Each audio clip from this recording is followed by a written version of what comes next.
मैंने कट्टर हिंदू कहा है तो बिल्कुल कट्टर हिंदू हूँ। आप इस प्रकार सर्टिफिकेट देने की मुझे किसी को जरूरत नहीं है। और मध्य प्रदेश में कांग्रेस की सरकार बन रही है, ये मैं नहीं कह रहा हूँ, ये पूरा प्रदेश कह रहा। प्रदेश की जनता आज परेशान है। आप सुन लीजिए, आज महंगाई चरम सीमा पर है, बेरोजगारी चरम सीमा पर है, महिला उत्पीड़न में मध्य प्रदेश देश में पहले दूसरे नंबर पर आ रहा है, बेरोजगारी चरम सीमा पर है, 50% के घोटाले की सरकार है।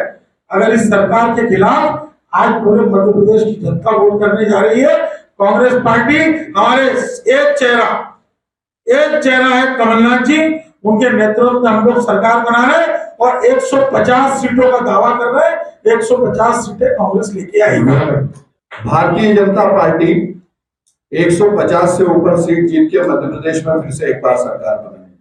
मैंने फिर से वही बात कही कि सनातन धर्म पे जो टीका टिप्पणी हुई और जो एमके स्टालिन के बेटे ने, देखिए ये बार हो गया। मेरा आपसे कहना है, आप क्यों समय पास कर रहे हैं गौरव भाई? मेरा ये कहना है कि एक विषय को आप 8वीं बार बोल रहे हैं। आप कोई नई बात कीजिए, आप नई बात कीजिए, कोई नया मुद्दा लाइए। आप प्रदेश की बात कीजिए, उद्योग की बात कीजिए। आप जब से आए तब से स्टालिन मेरी बात ही नहीं कर सकता। आप यही तो बात कर रहे हैं। आज मैं फिर वही बात कर रहा हूं। आपने सवाल पूछा कि सनातन पे कांग्रेस का क्या स्टैंड है। मेरा भी यही प्रश्न है कि एक तमिलनाडु का मुख्यमंत्री जिसका बेटा कहता है कि सनातन धर्म जो है वो डेंगू मलेरिया है और कांग्रेस वहां उनसे गले मिलती है और यहाँ पे छद्म सनातन की बात करती है। मैं फिर कहता हूं कि कांग्रेस के एक भी बड़े से छोटे नेता की हिम्मत नहीं है कि वो उनके खिलाफ कुछ बोल दे। ये मेरा स्टैंड है, आप चाहे इसको रिकॉर्ड करें। निश्चित रूप से जो रिजल्ट होगा वो पार्टी अध्यक्ष, पार्टी के लेवल पे हम लोगों को स्वीकार होगा।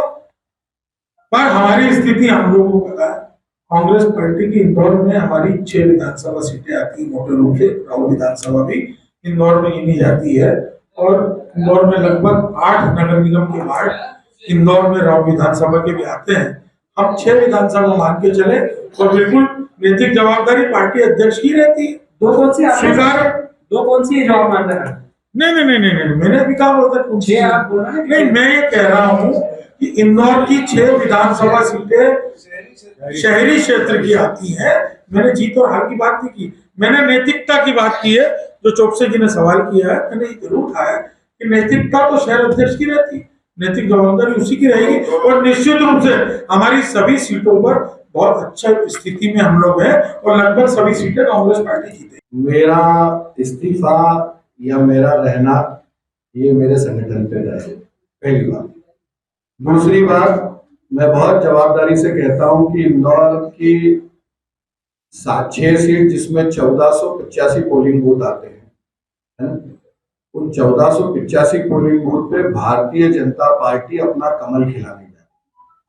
हम लोग प्रत्येक विधानसभा में जीतने जा रहे हैं। हमारे यहाँ परिवारवाद रहता है, क्या आपकी पार्टी में नहीं है?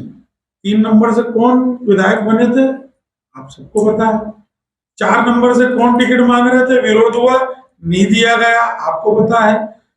देपालपुर विधानसभा में कौन विधानसभा का चुनाव लड़ रहे हैं, उनके पिता क्या थे, आप सबको पता है।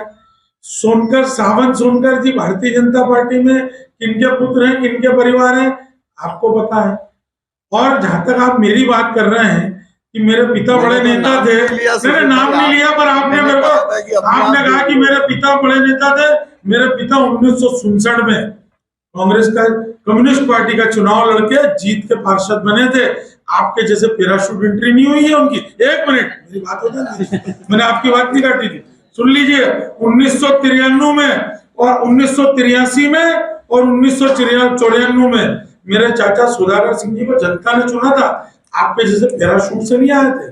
और आप खुद 1993 तक कांग्रेस के सदस्य थे, NSUI का चुनाव लड़े थे आप तो भारतीय जनता पार्टी में पैराशूट से आए। और सुनिए, मैं 3 बार चुनाव जीता हूं, मैं धरातल का व्यक्ति हूँ, पार्टी की गाइडलाइन पे काम करने वाला आदमी हूँ। मैं कोई पैराशूट से आके और अध्यक्ष नहीं बना हूं। मेरी बात सुन लो, माइक को मैं आपसे वही कह रहा हूँ कि मैं 3 बार पार्षद का चुनाव लड़ा और जनता ने जिताया है। देखिए, हमारे यहाँ आज भी हमारे दल में आंतरिक लोकतंत्र जिंदा है। भारतीय जनता पार्टी में आज भी परिवारवाद नहीं है। हमारे यहाँ रजिस्ट्री नहीं है कि बेटा जाएगा, पिता जाएगा तो बेटा आएगा, बेटा जाएगा तो भतीजा आएगा, भतीजा जाएगा तो आप, मैं नामों पे नहीं जाता, आप किसी से जोड़िएगा मत, किसी का नाम मैच हो जाए तो यहाँ पे। मगर संगठन में देखेंगे, सत्ता में देखेंगे, इंदौर की लीडरशिप में उठा के देखेंगे तो कांग्रेस की लीडरशिप में आपको सारे वो नाम दिखेंगे जिनके परिवार राजनीति करते थे। और भारतीय जनता पार्टी की राजनीति में आप उठा के देखेंगे तो बहुत बड़ी संख्या में वो कार्यकर्ता दिखेगा जो ग्रास रूट लेवल से काम करते हुए आया है और अपनी जिम्मेदारियों का निर्वहन किया है। रही बात मुझे विधानसभा के टिकट की, आपने सवाल पूछा, कार्यकर्ता के नाते अपनी बात रखना, मर्यादित तरीके से अपनी बात बताना, ये हमारे संस्कार है। उसके बाद संगठन जो निर्णय लेता है, हम सब कार्यकर्ता पूरे मनोभाव से उस निर्णय को पूरा करने में और अपनी भारतीय जनता पार्टी को जिताने में लग जाते हैं।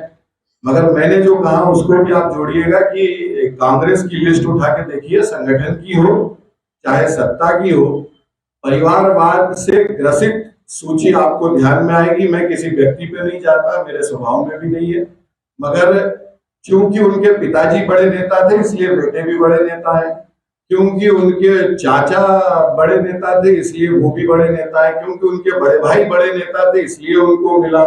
तो कांग्रेस परिवारवाद से ग्रसित है। मुझे बहुत एक मित्र भाव से मैं कहता हूं कि कांग्रेस की ऐसी जो लीडरशिप है जो ग्राउंड रूट लेवल से आती है, बेचारे उनके मन में भी ये प्रश्न आता होगा कि इस परिवारवाद से ग्रसित पार्टी के लोगों के पीछे कब तक चलना है।